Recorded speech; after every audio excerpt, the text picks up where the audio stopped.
Coming up on the Paper Talk today, we're looking at Manchester United's future manager. Who is it going to be? Is it going to be Erik Hag, or is it going to be someone from Germany? Also, what is happening with Dan Ashworth? And while we're at it, what's happening with Malacia? Let's find out.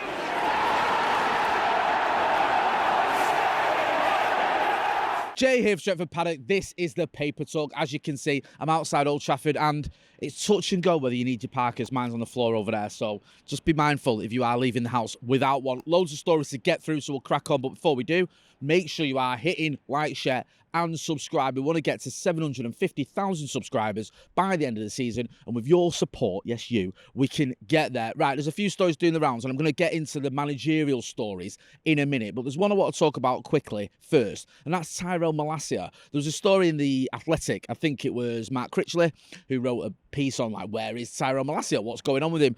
Good stuff from Mark. He's been on the channel, he knows what he's doing, and he was sort of explaining why Malacia's not been playing, what's been happening with him, the story of his injury, basically. And this has been picked up elsewhere. I think a few other papers have picked it up, but it all sort of leads back to the piece in The Athletic. And what Mark was saying was, basically, the reason we've not seen Malacia, or one of the reasons, I mean, there's a multitude of reasons, is he had this injury. I think he's not played since, is it June or something? The Croatia game, I think, for the Netherlands, I think was the last game that he played, or around that time. Anyway, he went away for surgery with a surgeon that he knew in Holland, and against the club's wishes. The club wanted him to go to one of their surgeons. He went to this other surgeon.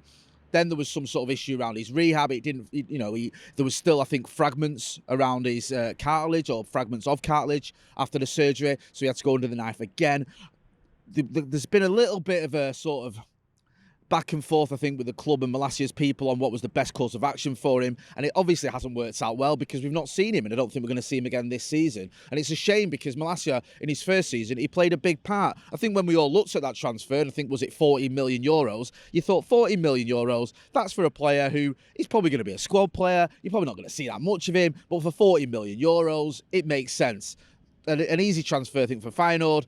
No dramas. However, he came in, he did a very good job. He did a job on two fronts, and I don't want to use past tense, because I'm not saying he's never going to play for Manchester United again. But last season, if you look at what happened, Luke Shaw had a bit of a stinker when the season started. We obviously lost to Brighton. We had that 4-0 loss away at Brentford. Malacia comes in for the Liverpool game, plays very well. I think he played in the Southampton and Leicester games as well, where we won, played against Arsenal. Now, you could see in some of those games, especially against Arsenal, for example, some of his flaws, shall we say. There was a time, I think it was Bukayo Saka, went past him quite easily a couple of times. He said, look, he's not probably as talented or as good as Luke Shaw, but he can do a job. And it also helps the other parts of the game. He's not just playing well for United. He helped motivate Luke Shaw, because sometimes Luke Shaw seems like a player who needs someone sort of looking over his shoulder, or on the verge of taking his place from the first team, to really get him motivated to get him playing at his best football. And he did that last season, Luke Shaw. Towards the end of the season, he played very well indeed. So that was why Malacia, as a signing, made a lot of sense. Also, he's a popular player, I think. If you look at him, he seems to get on well with his teammates, gets the crowd going, everyone loves him. He's just got that likability factor that not all his teammates have, if we're being brutally honest. So he seemed like a really good signing. This season, nothing. Had surgery, it's not worked out the way you wanted, not played. And I feel for the kid, because regardless of whether you think he's at the levels perhaps to play week in, week out, you want to see players playing for Manchester United. I hate seeing young players suffering injuries. I hate when players miss, like, entire seasons. We've seen it over the years at Manchester United, where you've had a good player who's missed big chunks of his career because of injury. I remember Wes Brown, when he burst onto the scene. We obviously spoke to Wes recently. We spoke to him a few times. I think he missed, was it his second full season? He had the full season out because of an injury. And I do feel for young players, because they want to play football, don't they? So hopefully he can get back in the squad next season, and we can start seeing Malacia playing his part for Manchester United. But go and check out that article in The Athletic if you want to do a bit more of a deep dive into just what is happening with Malacia. And I dare say we'll do some more bits on it towards the end of the season as well, because it's worth examining further. Another player who's not been playing a lot, and who now isn't going to be fit for the next few weeks, is Raphael Varane. There was a stat, I think, from James Ducker, basically saying that if Raphael Varane misses the rest of the season, which might happen, I think he's not going to be fit before, I think, the semi-final is touch and go. If he does miss the rest of the season, then he'll have basically missed half the Premier League games since he arrived. I think he'll have played 50% of the games, which is really deflating, isn't it? Because when we looked at Raphael Varane, when we were linked with him, I remember me and Joe on one of the late night shows, we were looking at him, we're looking at his injury record, and we're going, actually, he's got this reputation for being injured quite a lot, but it's not that bad. He plays sort of 47, 48 games in all competitions most seasons, and I think that was roughly his record. And you think, that's all right, he can live with that. However, that's not really been happening at Manchester United. I know he's had some seasons where he has played a lot of games. He played a part last season, of course, but he's missed a lot of games. And the trouble you've got now is Manchester United are in this weird situation where Raphael Varane has missed more or less 50% of the games over the last 3 years. Luke Shaw has missed more or less 50% of the games over the last 3 years.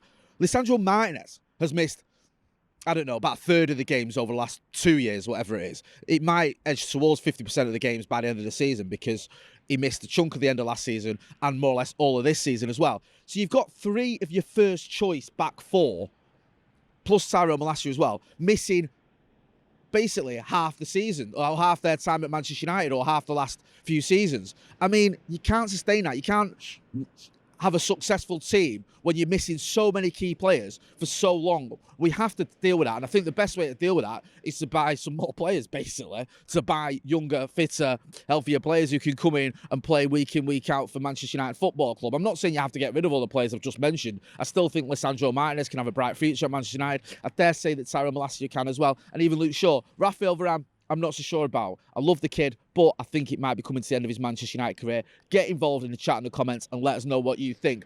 Just another story as well doing the rounds. It's in the Times. I think this has come from Sir Jim Ratcliffe.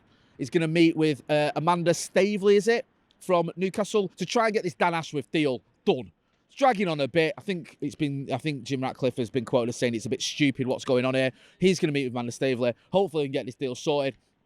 I've said this a few weeks ago. It's mutually beneficial for both clubs to get this done, because Newcastle obviously want to get it done in terms of they're going to think of bringing Paul Mitchell perhaps to take over from Dan Ashworth.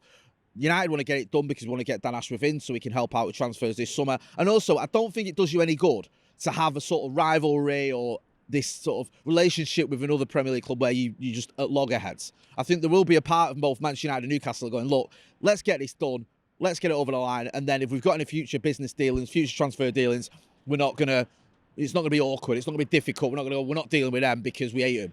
That just doesn't serve any purpose for either club. So I'm hoping this deal can get done. We'll get Dan Ashworth in. Omar Brad is coming in. Jason Wilcox is coming in. We can get our sort of backroom staff, or our hierarchy, I should say, in place. We know John Murtaugh's leaving.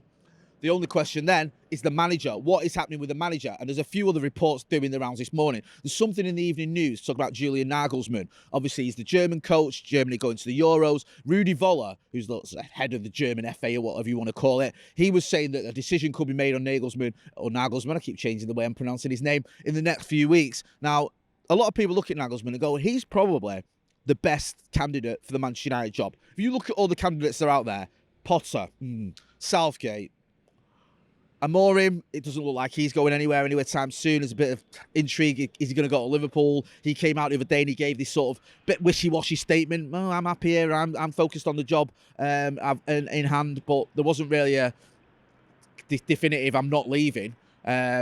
Also, some of the other names, Thomas Tuchel. Really? I think Nagelsmann probably is the one that you go, okay, the best candidate out there in terms of coming into Manchester United, in terms of his CV. Very young manager. I think he's only in his 30s. Was one of the youngest coaches. I think he was the youngest coach in the Champions League when he was at Leipzig. Didn't he take them to a semi-final, I think? Won the Bundesliga with Bayern Munich. People go, well, what do you do? Everyone does it. Well, not everyone. Say that to Harry Kane. So we'll have to wait and see what happens with that one. But it looks like there could be a decision made on Nagelsmann from Germany soon, and he could be a candidate to take over from Ten Hag. If Ten Hag does leave, of course, we're still not sure. There's a story doing the rounds in The Sun, I think this has come from, saying that basically a decision could be made on Erik Ten Hag before the end of the season. Now, the only issue with that story is it's come from The Sun. Hashtag don't buy The Sun.